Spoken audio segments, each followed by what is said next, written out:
Good evening, ladies and gentlemen. My name is Kayvan Doravi. I'm the Dean of College of Public Policy and Justice. Chancellor Veris sends his regrets. He could not be here. He had family conflicts. I think this is his grandson's birthday, so family comes first in that regard. But I want to welcome you on behalf of our faculty and our staff. We are very fortunate to have the four gentlemen sitting here. I had an opportunity to visit with them for about an hour this morning, and I really, truly enjoyed our conversation. They bring a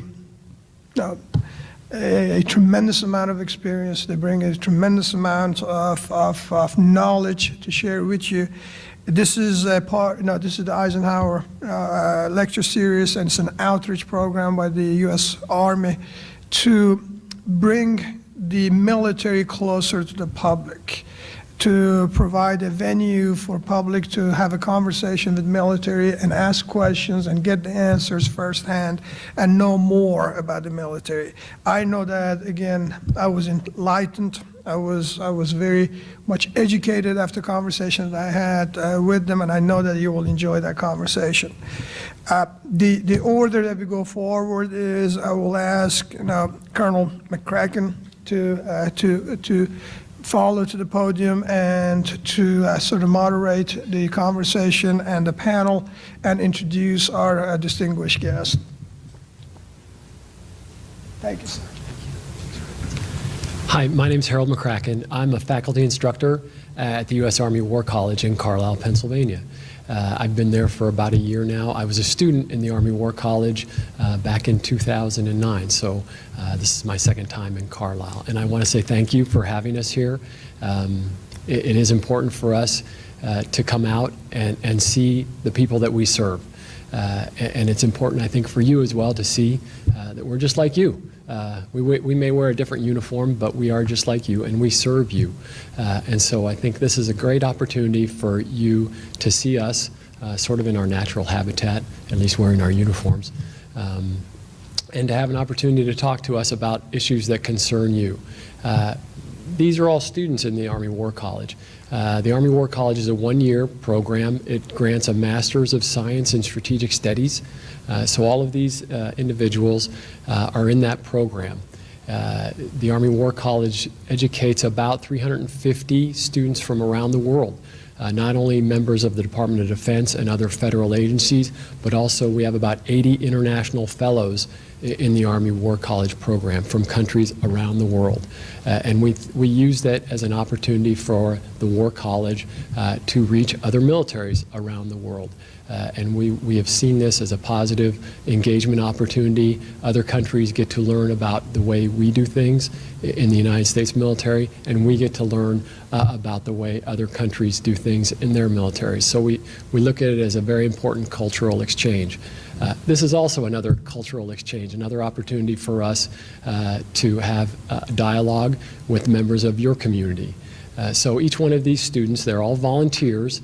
They've all chosen to be part of this program, and they all go, stop laughing, they all go around the country. So we will visit about 10 different universities, high schools around the country, all the way as far west as Portland, Oregon, as far south as New Orleans. And students, like these students here, will go to different college campuses and talk to you about topics of interest, topics that they've done some research on and have an opinion on, and so they will each get to present their topics this evening.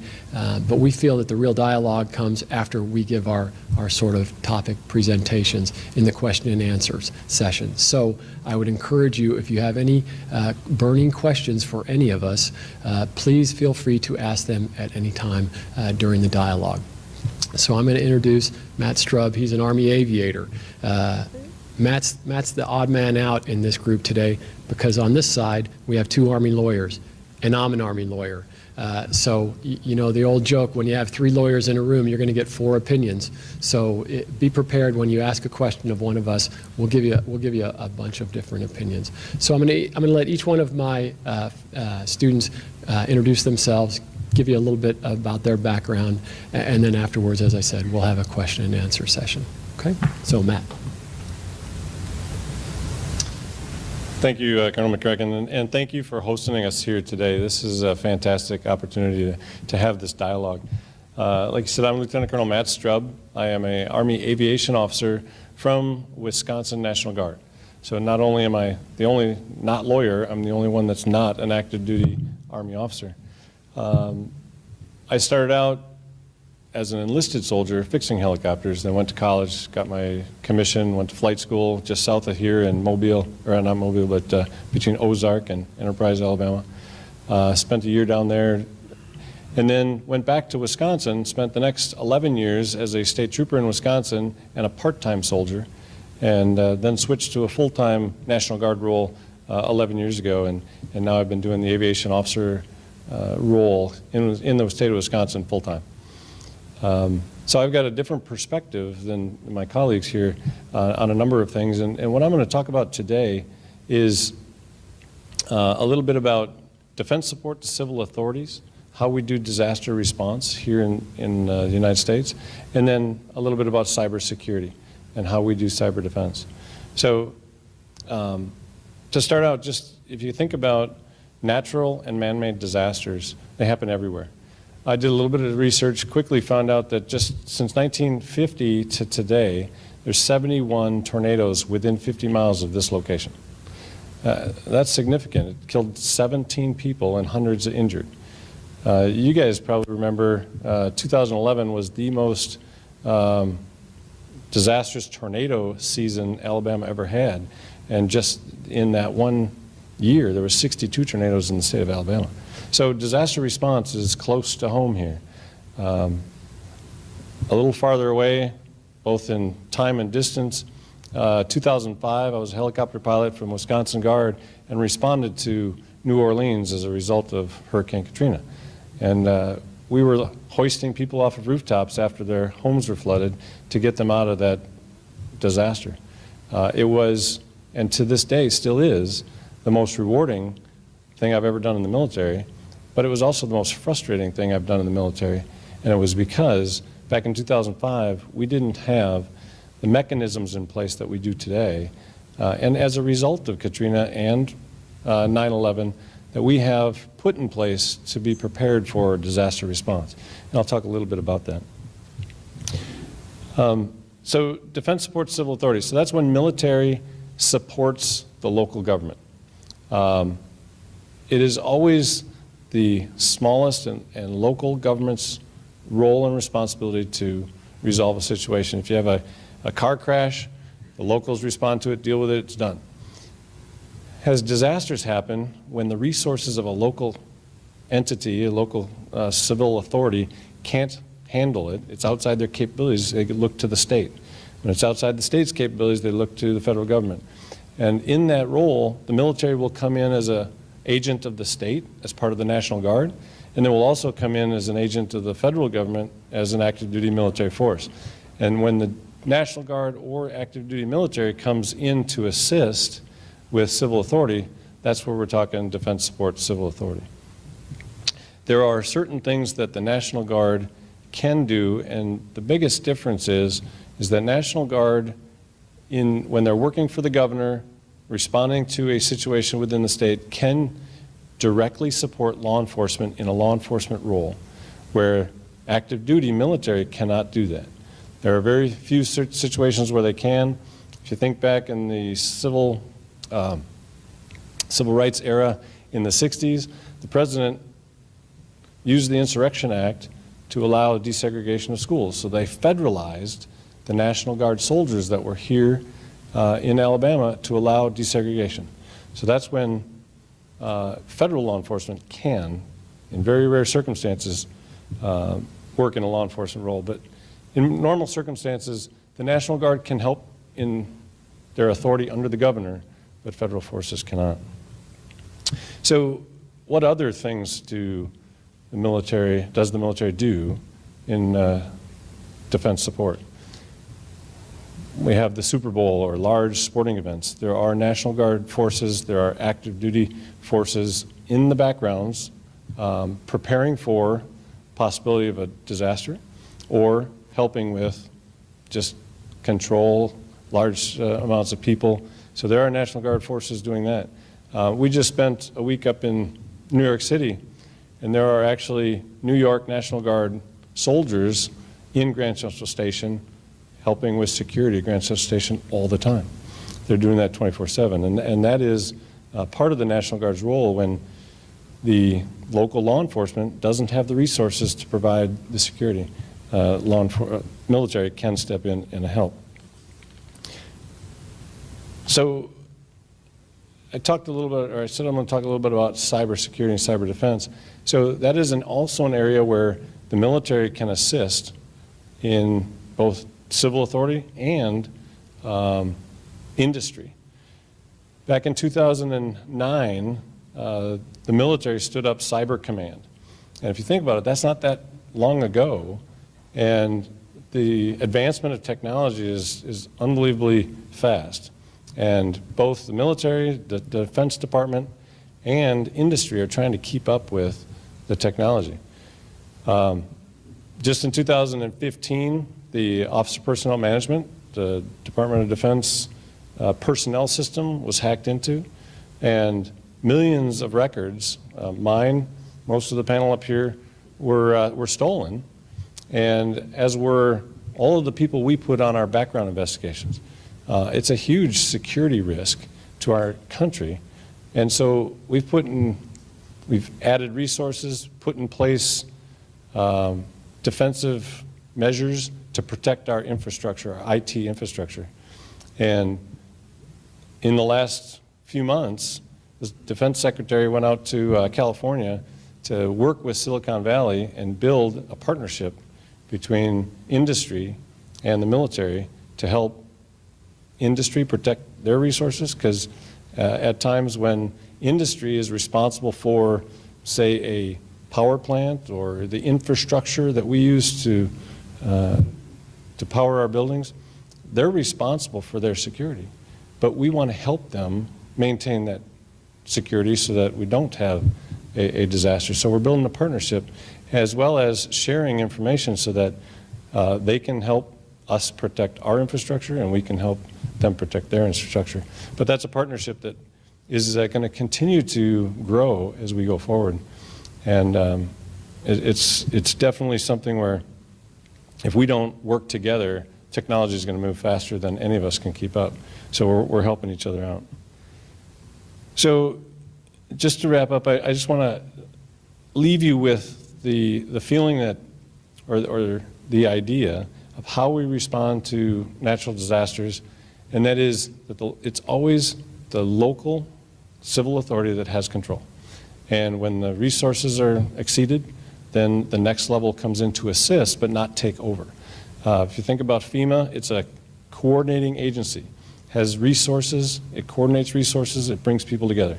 Department of Homeland Security is the federal agency that is all-encompassing and helps coordinate the resources coming to the local level. But the federal government doesn't take over. Its responsibility still lays on the state. And then when the resources are not needed anymore and the state is able to take care of the situation, they do so. So I look forward to your questions on either of those topics and having a good dialogue tonight. Thank you.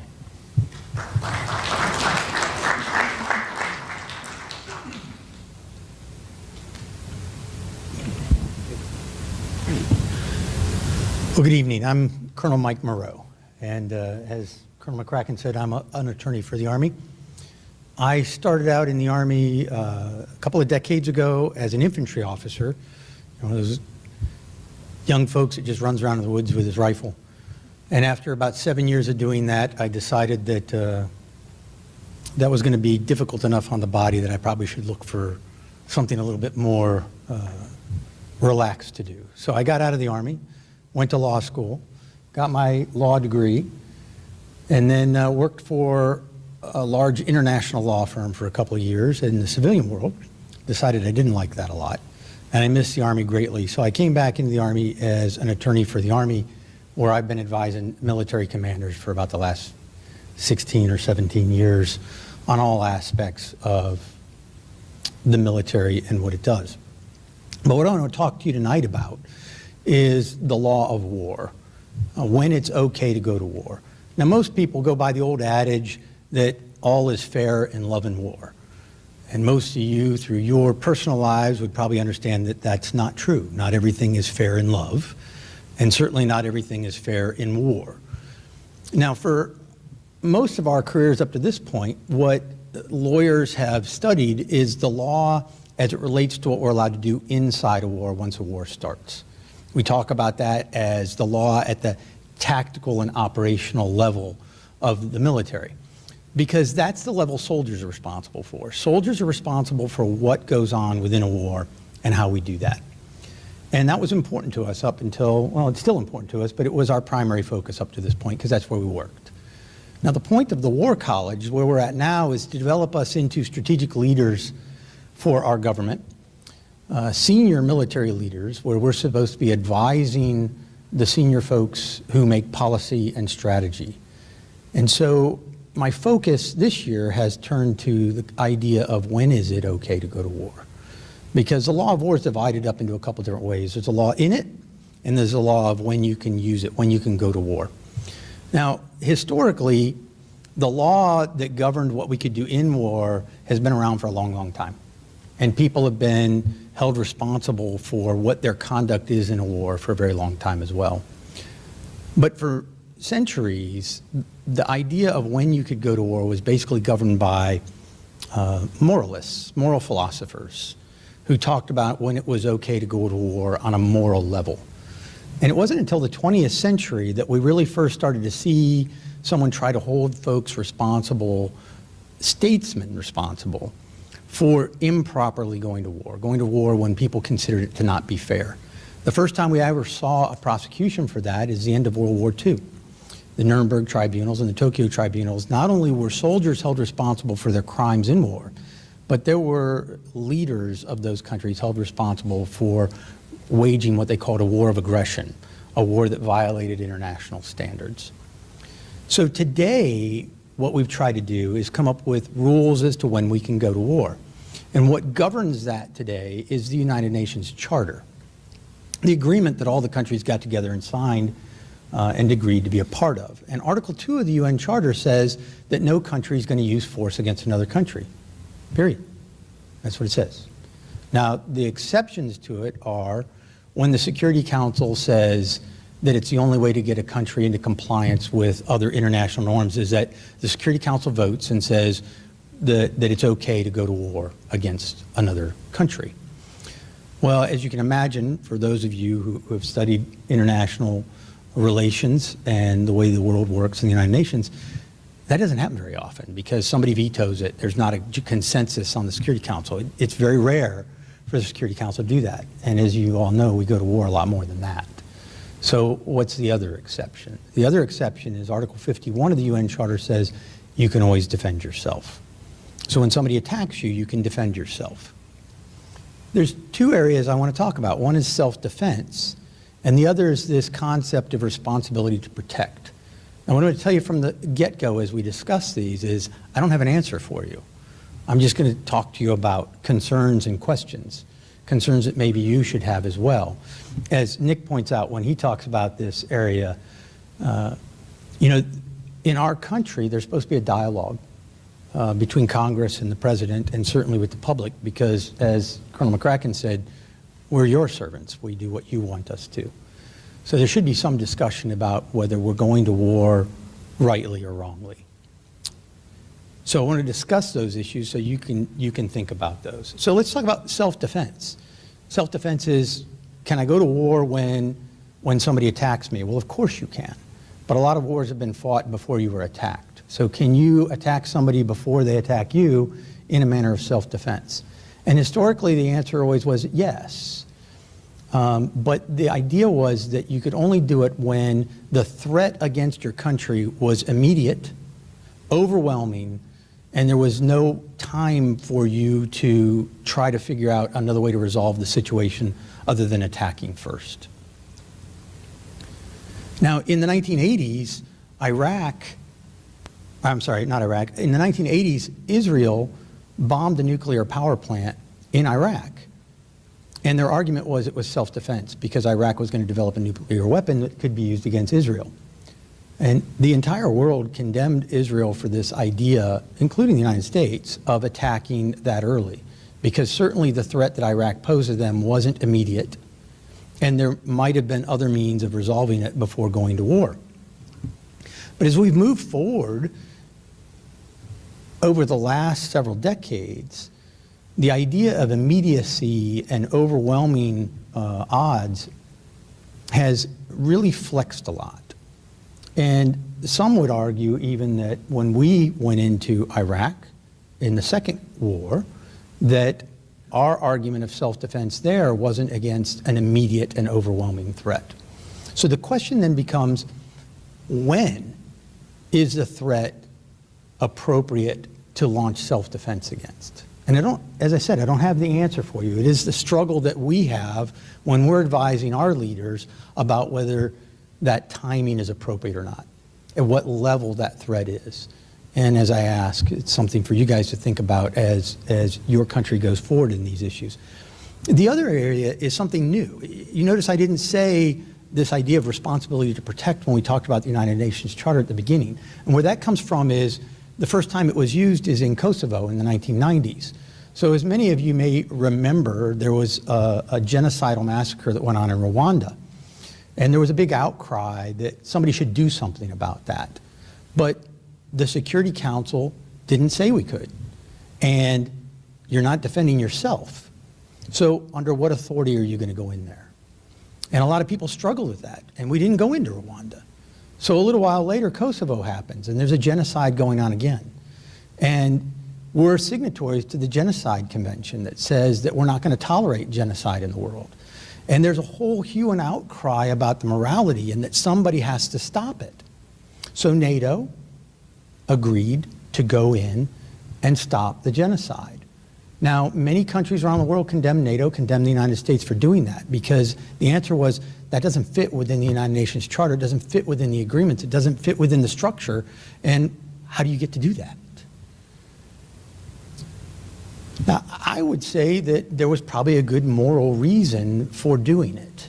But now today, if you go forward to look at Russia's intervention in Ukraine, Russia's saying, we're doing nothing more than you did in Kosovo.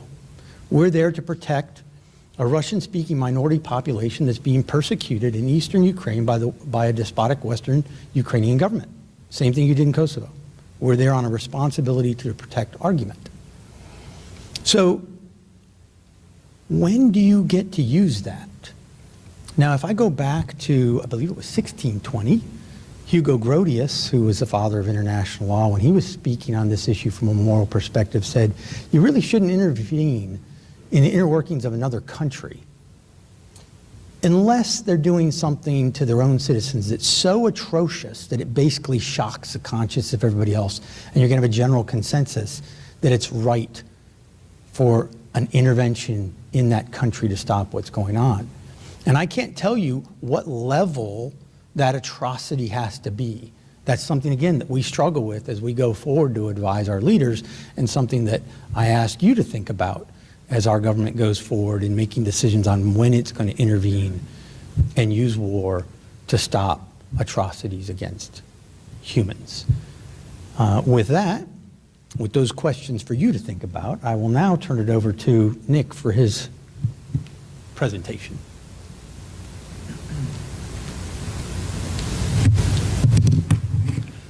Good evening. I'm Nick Lancaster. I'm also an Army lawyer. I think we've already had enough jokes about that, so I won't bring any more. But I also, like Mike, started out as an infantry officer. I graduated from college, spent 4 years in the infantry. But the Army actually has a program you can apply for where the Army will pay for you to go to law school. And so I raised my hand, applied, signed up for that, and was lucky enough to be selected. And so the Army sent me to law school, and I graduated from law school in 1999, and since then I've been an Army lawyer. Last year, I was the head lawyer for U.S. Army Special Operations at Fort Bragg. This year I'm at the War College. Next year I'll be the head military lawyer in Afghanistan. At the War College, so each of us prepare kind of two subjects to go out into the community with, and one of mine is use of force under international law, very similar to Mike's, so I'm not going to talk about that. What I am going to talk about tonight is killer robots. So at least I got a little chuckle, something good.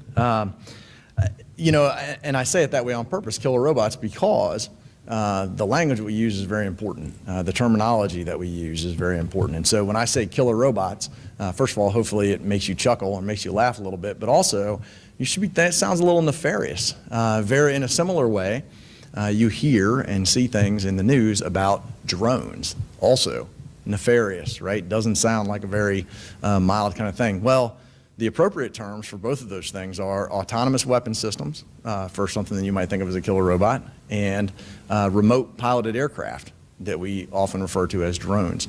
And I'm going to try to use those terms, although I may slip from time to time because just like you, I see the other terms in the news all the time.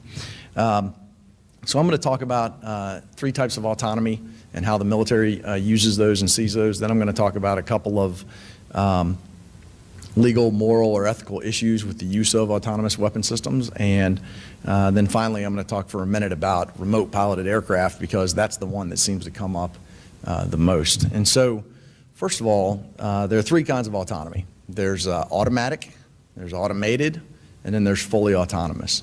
And in the military context, we talk about human in the loop, human on the loop, and then human out of the loop. And so let me kind of put those 2 things together. When I say automatic, that basically just means that a human pushes a button and a machine executes some task. So your toaster, for example, is automatic. Also, a remote piloted aircraft is simply automatic because somebody is flying that thing the whole time with, you know, a set of controls. It is never doing whatever it wants. It is constantly responding to human input. That is human in the loop. Second kind of autonomy, automated, is something a little bit beyond automatic. So, you know, human puts in a series of instructions, pushes a button, but the human is still there, still monitoring the system. So the best example in the civilian world I can think of is autopilot on an airplane. I would tell you that most of the time when you all fly on a commercial airplane, some of the time, autopilot is probably in operation. But the pilot's still sitting there. Right? He doesn't, as far as I know, I don't think he gets to get up and walk to the back of the plane and use the restroom or something and nobody's up there, right? Somebody has to be sitting there monitoring the system. So the military refers to that as human on the loop. And in the military context, we have things like, you know, radar systems for ships or other areas where they can detect an incoming missile and go ahead and automatically fire back at that missile. But there's a human right there. You know, so it is doing something, you know, in an automated way, but it's not just thinking for itself without a human ever being involved. Now we get to the third type of autonomy, and that's fully autonomous. In the civilian system, you probably think about something like, you know, those computers that can beat people at games. So I think IBM's Watson beat a human being at Jeopardy.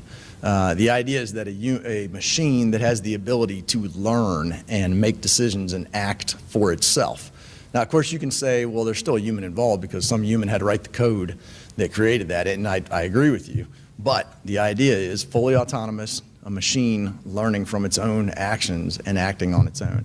In the military context, there are some weapon systems that are in existence that would fit that category. I would tell you the United States has not currently fielded anything like that.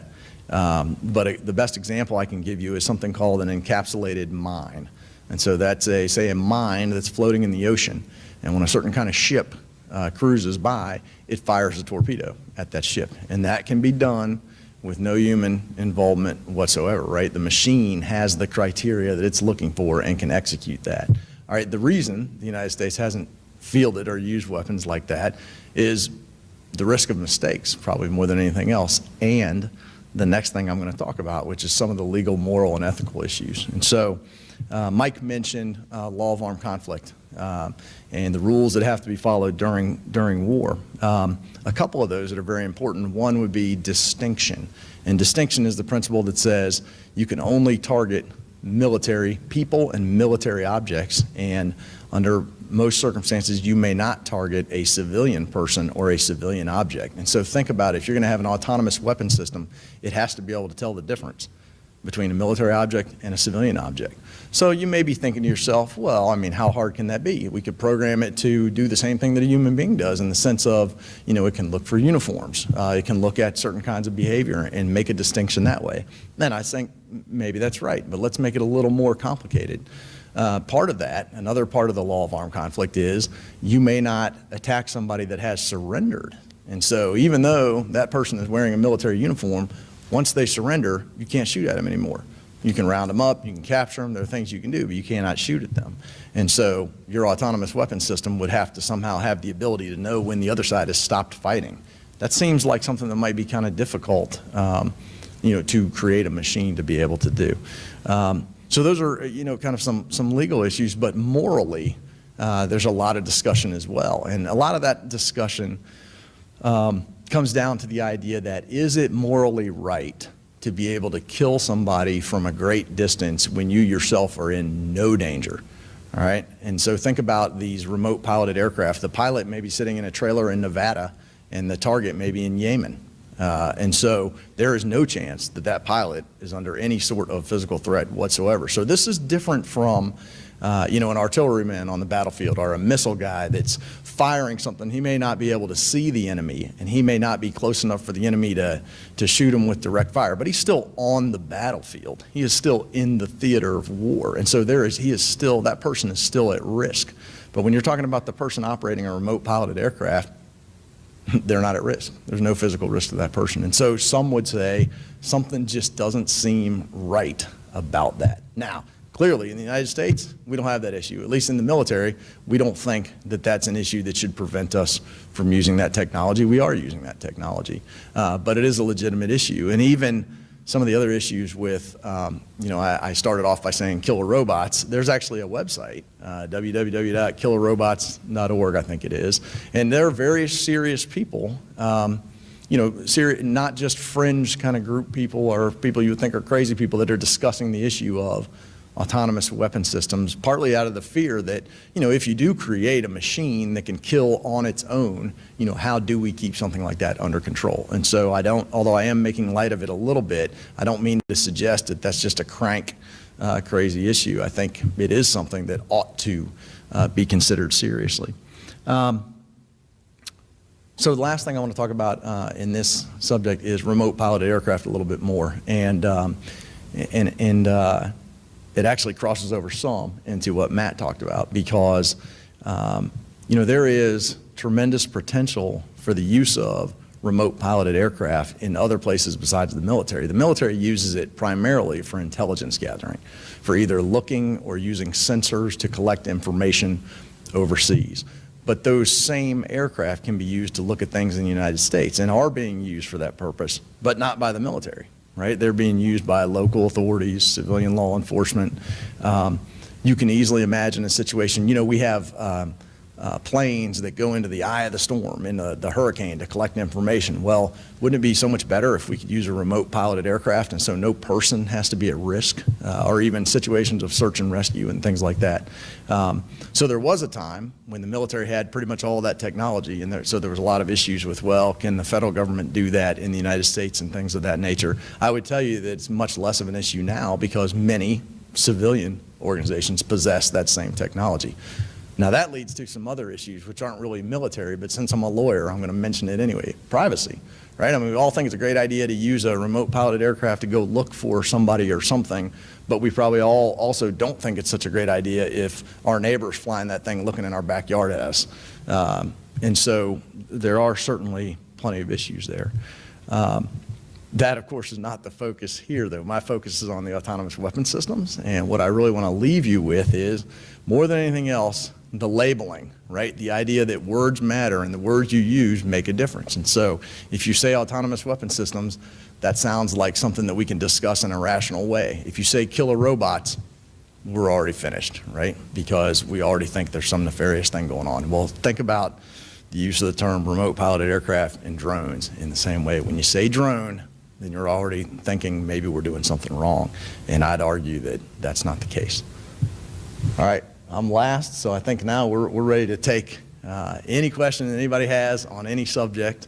And that, since I'm a lawyer and I can't shut up, I got to mention one thing that we didn't talk about is we talked about the international legal basis for the use of force. Nobody talked about the domestic legal basis for the use of force. And so if anyone's interested in that, please ask that, and Mike and I will do our best to answer. So thank you.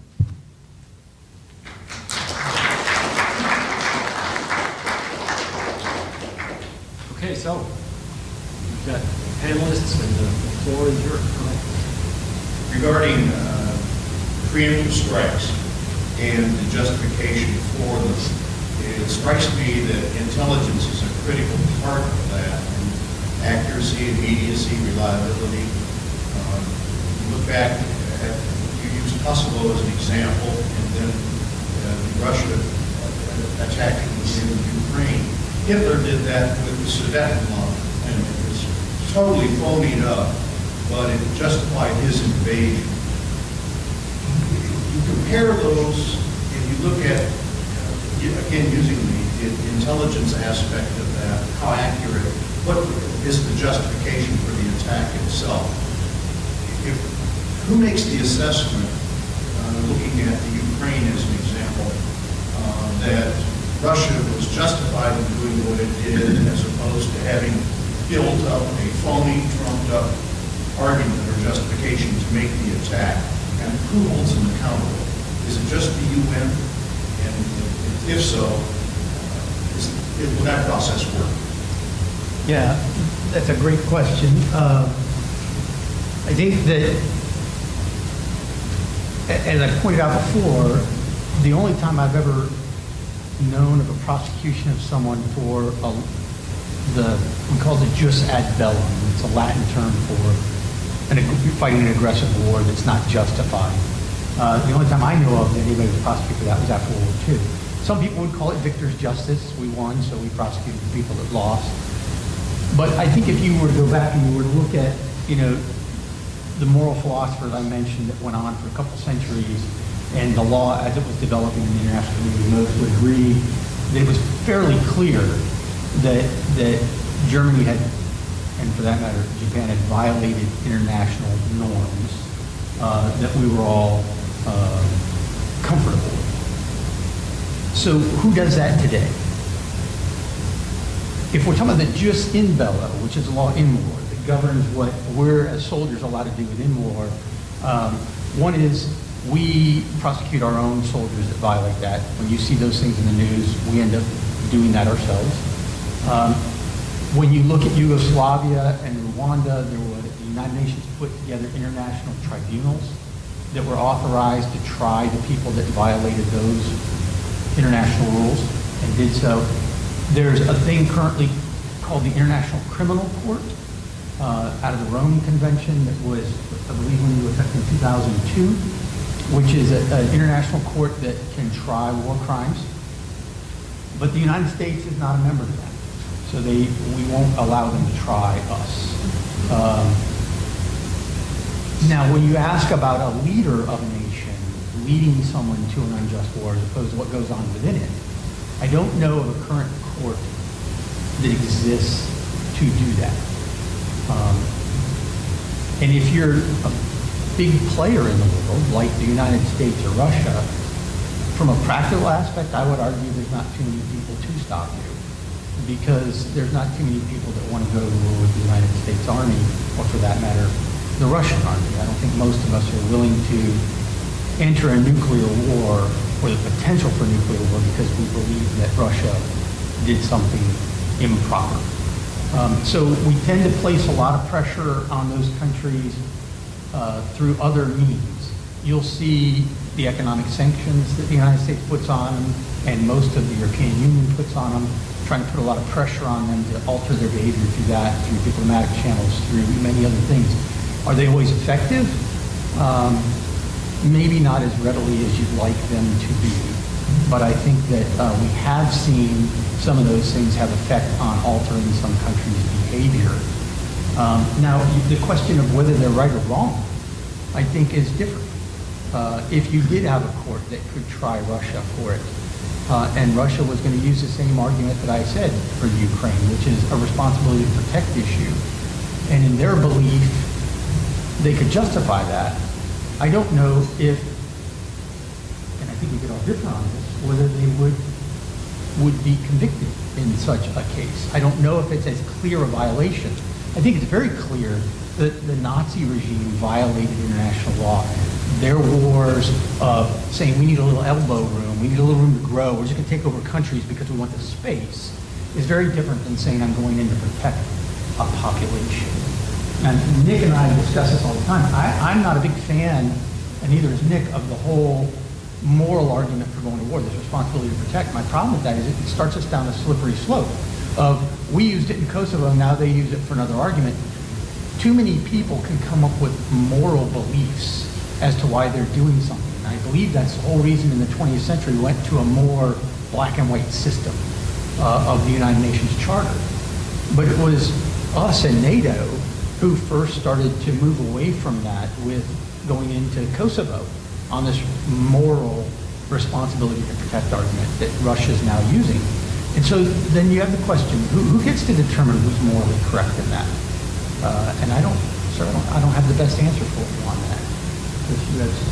I was just going to say, I think we're lucky that it is, lucky, that, I don't think that's the right way to phrase it. So the Ukraine is not a member of NATO, so we're not required to go to their assistance in the same way. If it would have been, one of the Baltic countries that we admitted to NATO, we'd be looking at, it would be the same issue, but much more difficult. And there'd be a much finer point on it because we have a treaty obligation to defend the other members of NATO. And so, which we could be in a much more difficult position than we are now. And we were talking in the classroom before about one of the things we talk about at the war college is there's a hierarchy of interests with survival being at the top, and then vital, and then important, and then peripheral. And for us, the United States, I think the reason we haven't acted more forcefully in Ukraine is what kind of interest is that for us? It's not survival, it's probably not vital, not positive, it's important. It's probably important because it could be important for our allies. If they were a member of NATO, then that would certainly raise the level. But the problem is, even though as national security experts and those interested in national security, we could all sit in this room and say, well, this is what kind of interest we think it is. Remember that the American people as a whole have to agree with that, or should have to agree with that. So the case should be made to the American people as to what kind of interest do we have in the Baltic states that most of us can't identify on a map. I think sir, just one other real quick thing on what he's talking about with the vital interest that I think is important to consider is we talk about our vital interests. And Nick brought this up when we were talking about in the classroom before. Okay, is it a vital interest for us? But what sometimes we fail to do is, was it a vital interest for Russia? Okay, when Russia went to put nuclear weapons in Cuba, and to us, that was a vital interest. We're not going to let them put nuclear weapons in Cuba. That's a vital interest in the United States, and we were willing to go to war to stop that. When you think about Russia, okay, they believe they had an agreement with us, kind of a handshake agreement with us at the end of the Cold War that we wouldn't necessarily expand NATO. And when we expanded it into the former Warsaw Pact countries, they were a little concerned about that, but didn't have too much of a problem. But now when you start talking about Ukraine, Ukraine wasn't just a Warsaw Pact country, it was a Soviet Union country. It was a member of the Soviet Union, and it was the birthplace of Russia, Kiev. And so to them, that is Russia. And so if we go and say, okay, now we're going to make them a NATO country, and then we do have that treaty obligation to protect them, have we now violated their vital interest? Is that why they're doing what they're doing? So I think there's, and I'm not saying it is, some of us will all disagree on that, but I think those are things we have to think about as we go forward in what we're doing. I think the Israeli Six-Day War, with the preemptive attack by the Israelis when the intelligence was insurmountable, no question that there was an attack pending by their Arab neighbors, and at the time they were condemned for it, but their national survival was at stake, and they had no choice but to react. And I think in retrospect, it's all, and today it's accepted that what they did was a legitimate response. Yeah, and I think that's probably true. And I know, like you said, in the lawyer, I get windy. The whole idea of this immediacy idea in preemptive self-defense came from us, came from the United States. It was Secretary Delasseur out of the Caroline case in the 1800s when the Brits and the Canadians were fighting it out again. And there were some American sympathizers that were going to help the Canadians out against the British. And they had a ship up on Niagara Falls. They were loading up, getting ready to go over and help the Canadians out. And the British came across into the United States and sacked the ship and pushed it over Niagara Falls. And their argument was that was self-defense because that ship and its forces and its equipment was going to be used against them in this war they were fighting with Canada. And our Secretary of State wrote a letter to them called from the Caroline case, where he said, you can't use that as a reason for self-defense. Self-defense, if you're going to do it before you're attacked, then the threat to you must be immediate, it must be overwhelming, there can't be time for other reason for you to try to solve the situation, and that little ship wasn't an immediate threat to you, it wasn't an overwhelming threat to you, you had time to do something else, so that's an unjustified use of self-defense. And our Secretary of State's letter and that argument has been what we've used in international law as a norm ever since. And I don't think anybody would disagree with you about the Israeli actions in the war you talk about. But when they bombed the Iraqi power plant, people said that's not an immediate threat. And then you start to say, okay, is that changing the rules? Are we now expanding this idea of immediacy? Are we changing it? And some people would argue that our intervention in Iraq in 2003 was further expansion of that because it wasn't necessarily an immediate threat, although even if we believed they had the ability to have chemical weapons or nuclear weapons and give them to terrorists, were they going to do it right now? Was it immediate? Was it overwhelming? Was there another way to handle it? And if it wasn't, and we went in a little quicker than that, is now what we call customary international law, what the norm everybody's going to follow, is that altering? Is it changing? Is it expanding? And that's why I ask you, well, how far is it allowed to expand? What level of threat, how soon is the threat supposed to be posited towards you before you can attack? And that's the things we struggle with. Does it complicate with this combination of statements? Obviously, more careless for so long. It's not just that you can act alone. It is whether to ask the president. Anything that was more careless and that complicated that. The rules they are to be. I personally don't think they complicate it for me. I'll let Nick see if they do for him. But for me, not necessarily, because the law, the way it works is if I can always use self-defense if I'm being attacked. So when we're talking about the Taliban, Al-Qaeda attacking us out of Afghanistan with 9/11, okay, that's an immediate threat to us. It doesn't matter that it's a state. Now, the difference is that it's the state's responsibility, Afghanistan's responsibility to stop it. Afghanistan either has to turn those people over to us or they have to stop it. And if they can't or aren't willing to, then we have the ability to go in there and take care of it ourselves. That's a self-defense issue. So I think for us, if, you think about the what was it, 1996 Atlanta Olympic bomber that went and hid in the North Carolina mountains for 5 years, we would have a problem if somebody would come over here and try to blow up a mountain in North Carolina looking for him because, he was an international terrorist who killed a bunch of international folks in Atlanta. But we were actively attempting to stop that. We were trying to fix that. We were trying to live through our responsibilities for it. So I think that's the role you have to look at is the country from which those non-state actors are working. Is that country taking care of it or going to allow you to? The other issue would be if it's a non-state actor in some place like Iraq with ISIS right now. If Iraq, as the government, can't handle it themselves, and they invite us to, they say, look, we got this problem with ISIS here, we want you to come help us. Well, we've been invited by the sovereign country, and we're more than allowed to go in there and help a sovereign nation that asks us for assistance. So those are the ways I think that, to me, it doesn't complicate very much because I can either be invited in, or I can have a country that's going to take care of it themselves, or I can have a country that just tells me, well, I'm not going to do anything about it, and they can keep bombing your country through mine as far as I'm concerned. Well, then I have a right to get paid fair. So I think it does make it more complicated, yeah. Although I'd use the same example. So with respect to ISIL in Iraq, that's where we are. They invited us back to help them on that threat, so no issue there. But in terms of ISIL in Syria, we got to make a self-defense argument because Assad certainly didn't fight us in to help him fight. And so now we are fighting the same enemy, in two places that are geographically right next to each other, and yet we have two totally different rationales in terms of our legal basis for those actions.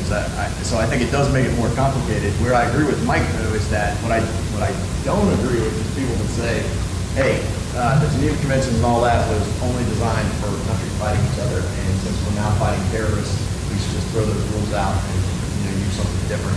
I don't agree with that at all. I think that for the most part, we've done a pretty good job of working under the current rules and either using analogies or frankly just fighting through the details that we have to fight through in order to comply with the rules. So is it more difficult? I think it's a whole lot more difficult, but I don't think it's insurmountable. And we don't have anything else. I mean, if we're not going to follow current rules, what are we going to follow?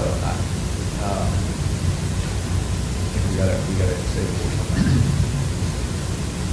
I have a question about war college. Do other countries have war college?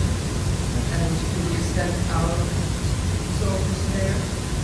And the soldiers from other countries when they come here, I assume they're just rented. You want to take that one, Harold? Yes, other countries do have senior. So if you look at our military education system, if you're an officer, if you're a career officer, all during your time in the military, you will have an opportunity to pursue education. So all of us, for example, when we came in the Army, we all started with what's called our officer basic course, and then at some point we went to another intermediate level education course, and now we're all at the senior service college level. So lieutenant colonels and colonels getting an advanced degree. And other countries do the same thing. And we do send our officers around the world to go to different service schools from other countries.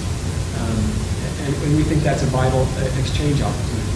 Now, of course, just like we ask our foreign officers here to have some English language proficiency, if you want to go to the French War College, for example, you guys speak French because all the instruction is going to be French. Same thing for the German Senior Service College. So yes, all those other countries, a lot of other countries do have that same educational structure that our country does. But it's all just friendly countries. Yes. Can I jump on that for a second? Yeah, So yes, I mean, we don't have a Chinese or Russian officer at the Army War College, One but of my questions, because for a while we had Russian officers here at the Air Force College, do we still have that exchange? Not as far as I know, and not in this current War College class. But I'll tell you, we do have officers from other countries that we have political differences with. For example, in our War College class right now, there are Pakistani officers. One's in my seminar. and Afghan And we have and Indian. We have an Afghan, we have an Thank you, Indian. Ray. And so we have countries that we have political differences with. But we look at that as an opportunity for us to continue. You got to talk to somebody at some point. And if you're not talking, guess what? You're not understanding, you're not communicating. And so I think all of the officers, certainly in my War College class, I had officers from the Netherlands, I had a Bosnian, and I had an officer from Botswana. And that engagement of other officers' perspectives on the U.S., I think it's pretty universal amongst our foreign officers that come to the War College that they look at our education system and our military as the gold standard. And so when they send officers to our War College or to any of our other intermediate service schools, they're sending their best and their brightest. And they look at it as an opportunity for their military to engage with our military, to learn from us, and for them to tell us about the way they look at the world as well. And it's not uncommon for these officers to then become the senior military officer of their country. And so that dialogue with countries that we have some issues with, and Pakistan and India are probably pretty good examples of that, is vital for us to continue the dialogue. And if we don't do that, we're just not going to win.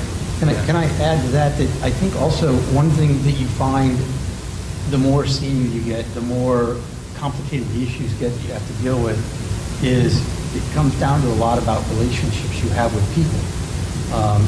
People that you can pick up the phone and talk to, people that trust you. And like I said, one of the Pakistani officers is in my seminar. He's a one-star general in the Pakistan Army. He'll go on to do great things in his army. I know him on a first-name basis. I've had dinner with him. So if I need to pick up the phone and call him in Pakistan and talk to him, I can. So I think that benefits our country to have relationships with countries that we have political disagreements with, because how else are we going to build those relationships to cultivate when we have difficult times? If there's something, a crisis going on, and you have people that already have relationships that can pick up the phone and talk to somebody, maybe that's a way to help resolve the crisis rather than looking for relationships later that you didn't have the opportunity to cultivate. I have one more question for this gentleman. When you talk about the next level coming in the census there, local authority, does the local authority ask for assistance for the next hire? Like, Yeah. the federal government to come in? Absolutely, that's how it is designed, for the local or the lower level to ask for assistance. Because nobody's going to, I'm from the federal government, I'm here to help and take over. It doesn't, it's not the way it works. The question on cybersecurity. You hear a lot about stealing our personnel data or going into some store like Target, stealing their credit card information or similar to a bank. What I'm more worried about, and I assume it happens if we don't hear about it, is a cyber attack against wherever we keep our strategic plans and computers. Have our command and control system ever been attacked where the command post cannot talk to the missileer in the field or to the pilot in the aircraft? And then you go beyond that, and these autonomous systems, can some genius in the cyber business get into one of these pilotless airplanes, is what I'm trying to say, into these pilotless airplanes and take over control? Sure. Has any of that occurred, or if it has, can you even speak to it? So I'll break it down into a couple of pieces there, because that was several different questions. And first I'll talk about the secret piece. So when you talk about the internet, there are open systems and closed systems. So when you're on the internet from your home, from the hotel, from here at the school, and you're going out onto the internet, that's an open system. And that's where attacks come from. When you talk about our SIPRnet or our secret net that the military, it's a closed system. So there is no way to get inside unless you are a mole inside. And there are ways to get in if you have access, but you have to be invited. So I mean that's where we get into insider hacking. But we don't have other countries or other entities getting into our secret DoD computer systems. So that's the first one. If you're talking about a command and control computer network, it could be a closed system that we operate in a closed environment, or it could be an open system that is out over the airwaves that could potentially get hacked into. And if it does, we have built-in redundancy systems, we have built-in backups so that you can still communicate. But there is the possibility that the command cell is cut off from the soldiers in the field. So we use in the military a command structure or a command philosophy of mission command, where you have the intent of the commander, and then you have a boundary that you're to operate in. So those subordinate commanders in the field have instructions instructions, they know what the higher commander's intent is, and they will operate along that intent when they're cut off until they get reconnected. I think I answered most of those elements of that. So the signal that's sent from a ground site to an airplane or pilot of this aircraft is not interceptable? That's a word? That is potentially interceptable. The signal, the communications, because that's an open system. Once you go over the airwaves, we encrypt our data. So it leaves a box, it's encrypted. If it's intercepted, they can't necessarily tell what it is that we're saying, but there is a potential with electromagnetic weapon systems to degrade the signal so that you can't actually talk. So there is a possibility that that link will be broken. But then again, we do go after backup systems and then reconnect the system. And there have definitely been claims. We've done when we have that systems. What then is the function of the cyber command? So it is continuing. Cyber Command was initiated, stood up in 2009, fully functional in 2010, and its main role is to protect our infrastructure, our IT infrastructure. And in that vein, it is a constant battle because as technology is moving forward, technology is growing, the vulnerabilities continue to be exposed. And once we find a vulnerability, we have to close that gap. And we're continually finding vulnerabilities because the technology is continuing to move so fast. So that's where it is a constant, diligent effort to maintain that security. I actually have a follow-up question to that. One of the ways that I assume you're rather dependent on industry, domestic industry, IT industry to help keep us evolving in that fight. And you mentioned the over-the-air encryption. Well, we've been seeing in the news the FBI and Apple, but is there going to be legislative remedy? We're going to build backdoors into your encryption so we can get in.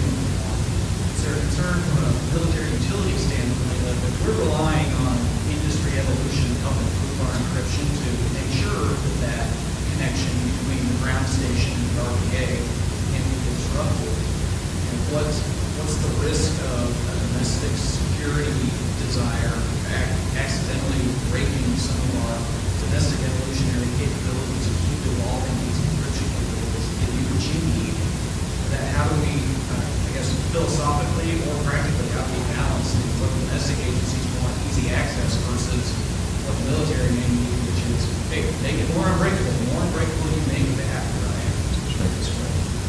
Yeah, in many ways, the military in history and it's still today is at the forefront of technology. And encryption technology came from the military that is now being used in industry.